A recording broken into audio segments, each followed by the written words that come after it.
Hello everyone, welcome back to my channel. हम लोग जो टॉपिक कर रहे हैं वो कर रहे हैं कंज्यूमर इक्विलिब्रियम, जिसमें हमने total utility, marginal utility, cardinal utility, ordinal utility, utility का meaning, consumer equilibrium and marginal utility analysis with one commodity, ये सब पिछली कुछ वीडियोस में कवर ऑलरेडी किया है। आज हमने करना है consumer equilibrium and marginal utility analysis in case of several commodity कह लो या फिर टू और मोर कमोडिटी कह लो या मोर देन वन कमोडिटी कह लो, एक ही बात है। नाउ लास्ट वीडियो में हमने किया था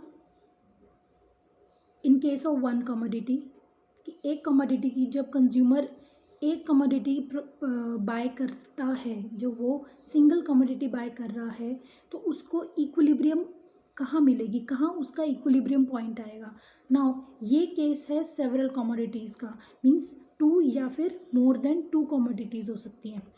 when consumer buy several commodity he will be in equilibrium when ratio of MU to price is same for all the commodities. मतलब कि जितनी कमोडिटी वो परचेज कर रहा है, फॉर एग्जांपल हम यहाँ पर दो कमोडिटीज़ को ले लेते हैं, commodity X and commodity Y। हमारे पास दो कमोडिटी हैं। इक्विलिब्रियम वहाँ होगा जहाँ पर रेशियो MU और प्राइस की ratio means marginal utility of X commodity divided by price of X will be equal to marginal utility of Y commodity upon price of Y commodity। जहाँ ये situation आएगी वहाँ पर कंज्यूमर इक्विलिब्रियम होगा। इस law को, जो हमारा ये लॉ है, या फिर हम इसको कह सकते हैं consumer equilibrium in case of several commodity, इस थ्योरी को हम law of equi marginal utility कहते हैं, या फिर लॉ ऑफ सब्स्टिट्यूशन भी कहते हैं, या फिर इसे हम बोलते हैं गॉसन्स सेकंड लॉ। हमने गॉसन का फर्स्ट लॉ भी किया था, आज हमने गॉसन का सेकंड लॉ किया है। फर्स्ट लॉ था हमारा law of diminishing marginal utility. आज जो हमने सेवरल कमोडिटी का केस किया है, इसको हम बोलेंगे law of equi marginal utility. वहाँ डिमिनिशिंग था, यहाँ इक्वी है, तो वो फर्स्ट गॉसन का लॉ था, ये गॉसन का सेकंड लॉ है। As I told you, Gossen के तीन लॉ हैं। फर्स्ट लॉ हमने किया था law of diminishing marginal utility, आज हम सेकंड लॉ कर रहे हैं, वो है law of equi marginal utility. Now इस फॉर्मूला को मैं एक्सप्लेन करके बताती हूँ कि इक्विलिब्रियम हम कैसे बताएंगे कि इक्विलिब्रियम पॉइंट कहाँ होगा। लास्ट हमने जो किया था फॉर्मूला वो था MU X upon MU M is equal to price of X, और हम इसको ऐसे भी लिख सकते हैं MU X upon PX is equal to MU M। हम इसको ऐसे भी लिख सकते हैं। सेम वे कमोडिटी Y के लिए भी हम यही फॉर्मूला यूज़ करेंगे, MUY upon PY is equal to MUM। क्योंकि हम जो केस ले रहे हैं वो है सेवरल कमोडिटी का, मीन्स एक से ज़्यादा, दो या फिर उससे भी ज़्यादा कमोडिटी होंगी जो कंज्यूमर को परचेज करनी है। वहाँ वो इक्विलिब्रियम कहाँ देखेगा, उसको इक्विलिब्रियम कहाँ मिलेगा। ये Y कमोडिटी थी, जो हमने अभी फॉर्मूला पहले किया था वो था हमारा X कमोडिटी। हमने दो कमोडिटी ली है, हमें इक्विलिब्रियम देखना है। अब इक्विलिब्रियम हम कैसे देखेंगे, अब यहाँ थोड़ा लॉजिक लगाना, क्योंकि मैथमेटिक्स में आपने ऑलरेडी ये किया होगा। ये दो फॉर्मूला हैं, देखो ये साइड सेम है, जब ये साइड सेम हुई तो ऑब्वियसली हम इन दोनों को एक दूसरे के साइड सेम साइड रख सकते हैं। मतलब MU X upon PX will be equal to MU Y upon PY is equal to MUM।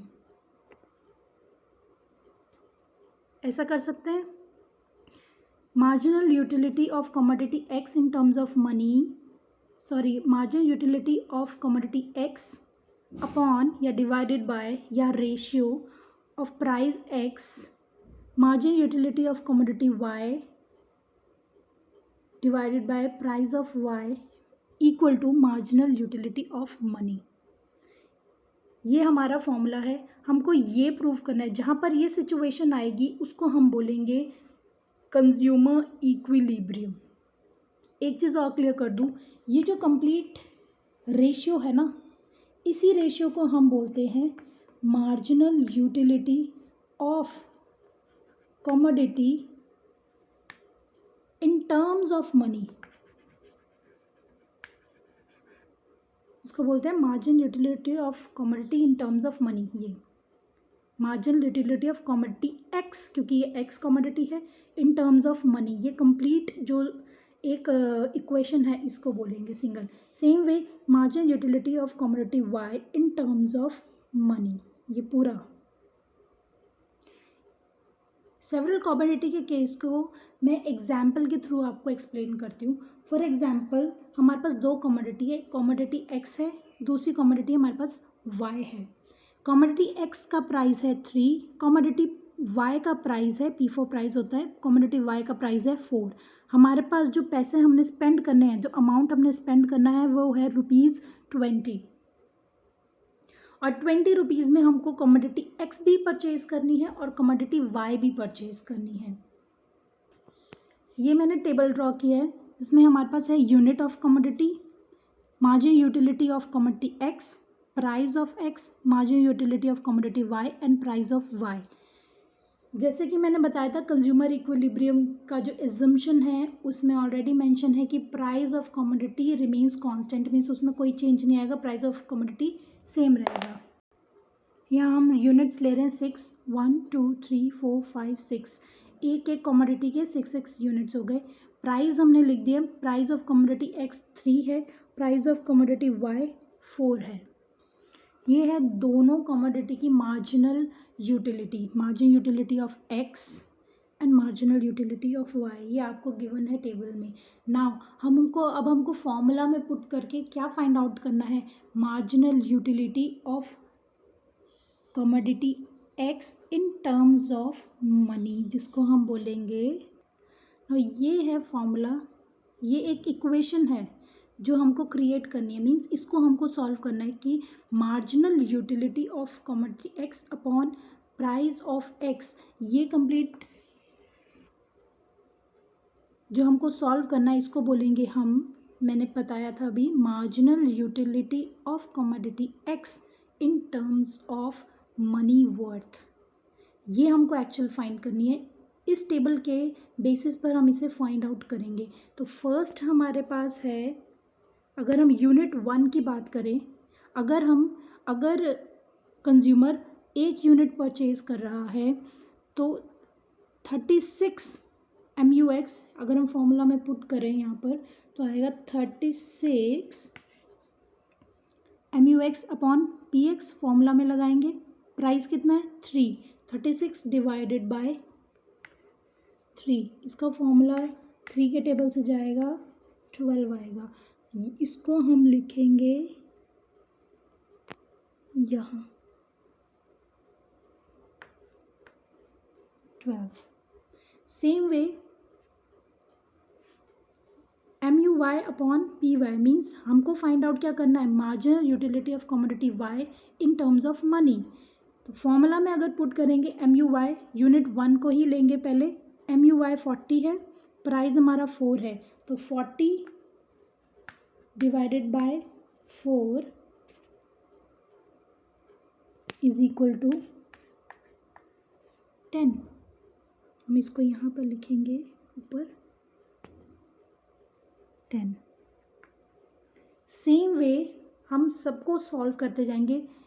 33 divided by 3 11, 36 divided by 4 9। Ultimately हमको marginal utility of commodity X in terms of money solve होके आ गया। Y का भी हमने solve कर दिया formula में पुट करके, फॉर्मूला हमारे पास ये था ना। हमारा जो रूल है वो क्या कह रहा है कि इक्विलिब्रियम पॉइंट कहाँ होगा, जहाँ पर mu(x) upon px will be equal to mu(y) upon py। अब ये है हमारा पूरा कंप्लीट फॉर्मूला जो सॉल्व किया है वो ये है, और ये जो हमने सॉल्व किया वो ये है ना। इसमें इक्वल कहाँ है, जहाँ इक्वल आएगा वो हमारा कंज्यूमर इक्विलिब्रियम होगा। नाउ कंसीडर 12 नहीं है, 11 नहीं है, 10। फर्स्ट हमारे पास 10 है, मीन्स ये देखो सेम, 9 भी सेम है, 8 भी सेम है, एंड 7 भी सेम है। Means mu(x) upon px is equal to mu(y) upon py। कहाँ कहाँ इक्वल आ रहा है, 10, 9, 8, 7। लेकिन इतने सारे इक्विलिब्रियम कैसे हो सकते हैं, इक्विलिब्रियम तो एक ही होगा ना। तो अब हमको फाइंड आउट करना है कि कौन सा इक्विलिब्रियम है, और वो जानने के लिए हम लोग फाइंड आउट करते हैं। नाउ अब ध्यान से देखना, अगर कंज्यूमर कंज्यूम करता है 3 यूनिट ऑफ x, 3 यूनिट क्यों, जो 10 और 10 सेम है, ये x कमोडिटी का 10 आता है 3rd यूनिट पर। अगर कंज्यूमर कंज्यूम कर रहा है कमोडिटी x के 3 यूनिट, और प्राइस क्या है कमोडिटी का x का, 3 into 3 is equal to 9। Same way यहाँ 10 है यूनिट 1 पे, मतलब एक यूनिट वो कंज्यूम कर रहा है, और एक यूनिट का प्राइस है, प्राइस ऑफ कमोडिटी y है 4। कितना हो गया टोटल, 13। हमारे पास अमाउंट कितना था स्पेंड करने के लिए, 20 रुपीज़। हमने 20 रुपये खर्च करने थे दोनों कमोडिटी को परचेज करने के लिए, लेकिन यहाँ पर तो हमारा अमाउंट 13 दिखा रहा है। दैट मीन्स ये इक्विलिब्रियम है ही नहीं, प्राइस के इक्वल तो है ही नहीं, तो ये हमारा क्या हो गया, इक्विलिब्रियम पॉइंट नहीं है। सेकंड हम देखेंगे, सेकंड हम चलो देख लेते हैं 8 और 8। यहाँ पर भी 8 है, यहाँ पर भी 8 है, तो कमोडिटी x का 8 पड़ रहा है हमारे पास यूनिट 5 पे। यूनिट हमने 5 परचेज की कमोडिटी x की, जिसका प्राइस था एक x का 3, और दूसरी कमोडिटी y का 3 यूनिट परचेज करेंगे अगर हम, तो कितना आएगा, 5 3 = 15, 4 3 = 12। अमाउंट हो गया हमारे पास 27 रुपीज़। तो आपको लगता है 27 रुपीज़ ये तो हमारे बजट से, हमारे अमाउंट से काफ़ी ऊपर चला गया, ये भी इक्विलिब्रियम नहीं है। अब हम देखेंगे 9 और 9, ठीक है।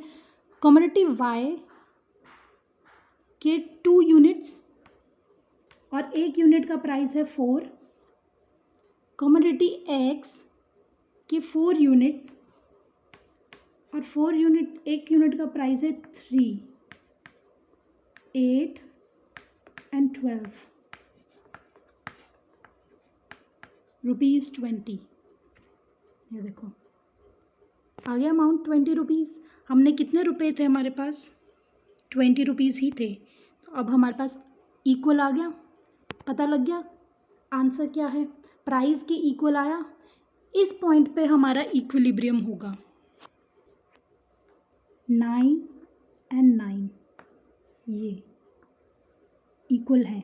तो कितने यूनिट परचेज किए y के अगर 2 यूनिट परचेज करें और x कमोडिटी के 4 यूनिट परचेज करें तो इक्विलिब्रियम आएगा। मींस अगर कंज्यूमर अपने 20 रुपीज़ स्पेंड कर रहा है तो उसको इक्विलिब्रियम मिलेगा वहाँ पर जहाँ पर वो 2 यूनिट x कमोडिटी के परचेज करेगा और 2 यूनिट वो y कमोडिटी के परचेज करेगा और 4 यूनिट वो x कमोडिटी के लेगा, तब जाके इक्विलिब्रियम आएगा, क्योंकि वो 20 रुपीज़ प्राइस के मीन्स इक्वल जिसको हम वर्थ कहेंगे वो प्राइस के इक्वल आ रही है। हमारी MUX/PX will be equal to MUY/PY।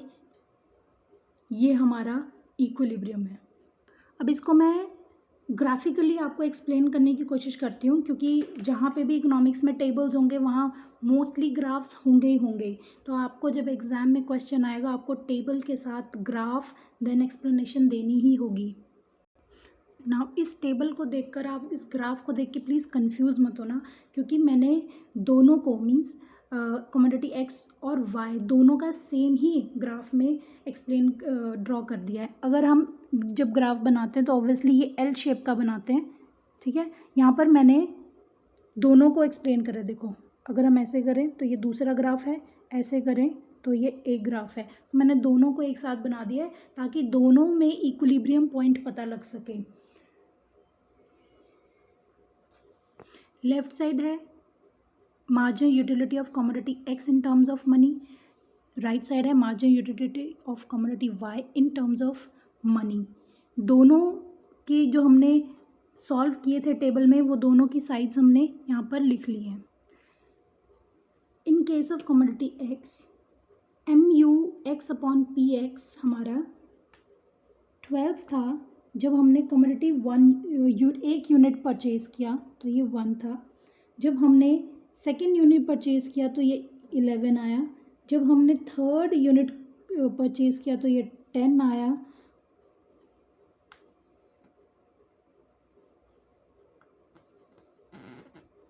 Fourth unit purchase करने पे ये 9 आया। सेम वे फिफ्थ यूनिट पे 8 और सिक्स यूनिट पे 7। ये हमारा MUX/PX का टेबल कि यूनिट्स के अकॉर्डिंग हमने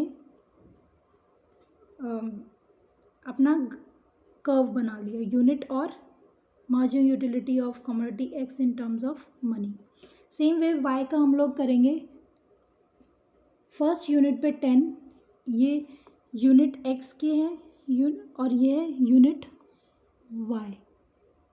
फर्स्ट यूनिट में 10, सेकेंड यूनिट 9, थर्ड यूनिट हमारा है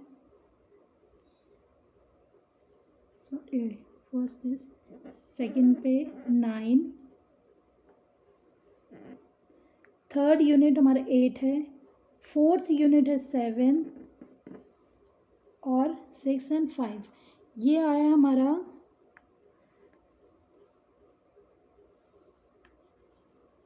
MUY/PY और ये है हमारा MUX/PX। ये कर्व को मैंने यहाँ मेंशन किया, ये कर्व मैंने यहाँ मेंशन किया। जिस पॉइंट पर ये इंटरसेक्ट कर रहे हैं वो पॉइंट है इक्विलिब्रियम और वो यूनिट है 4 and 2 मीन्स कमोडिटी एक्स का 4 और कमोडिटी वाई का 2 means at unit 4 means commodity X के 4 यूनिट परचेज करने पर और कमोडिटी वाई के 2 यूनिट परचेज करने पर इक्विलिब्रियम की सिचुएशन बनती है। ये था हमारा consumer equilibrium in case of several commodity. इस चैप्टर के मैं आपको नोट्स प्रोवाइड कर दूंगी इसी फोल्डर के अंदर, इसी प्लेलिस्ट में। आप उसमें से नोट्स प्रिपेयर कर सकते हैं। नाउ इस केस में in case of several commodity जो अजम्पशंस हैं वो बिल्कुल सेम है एज कंज्यूमर इक्विलिब्रियम की। जो कंज्यूमर इक्विलिब्रियम की जितनी भी अजम्पशंस थी, जैसे कि consumer is rational, utility can be measured in number, income of consumer is constant, price of commodity is constant, taste and fashion of consumer is constant, marginal utility in terms of money is constant, independent utility and law of diminishing marginal utility। ये जितने भी assumptions हैं consumer equilibrium के several commodity के case में भी same ही रहने वाले हैं। Now इस केस के से रिलेटेड कुछ limitations हैं एक्चुअली। लिमिटेशन ये है, in reality satisfaction can't be measured in number. हम कभी भी अगर हम यूजुअली देखें, देखो मैंने बताया था इकोनॉमिक्स को हम रियल लाइफ से हमेशा लेके चलते हैं, लेकिन रियल लाइफ में क्या हम लोग मेजर कर सकते हैं हमको कितने यूनिट्स की या कितने नंबर्स की सेटिस्फैक्शन हुई है? नहीं। तो इन रियलिटी ये जो केस है ना, जिसमें हम लोग कार्डिनल यूटिलिटी लेके चल रहे हैं, not only in case of several commodity, one commodity के केस में भी हमने यही किया था। मार्जिनल यूटिलिटी जो हमने टोटल यूटिलिटी हमने जो पढ़ी थी, ये चैप्टर ही कार्डिनल यूटिलिटी के बेसिस पर है, लाइक जो एल्फ्रेड मार्शल की थ्योरी है उसके बेसिस पर ये कंज्यूमर इक्विलिब्रियम का चैप्टर था। तो ये क्या कहते हैं, रियलिटी में हम कभी भी सेटिस्फैक्शन को मेजर नहीं कर सकते नंबर में। ये सबसे बड़ा लिमिटेशन है यूटिलिटी एनालिसिस का।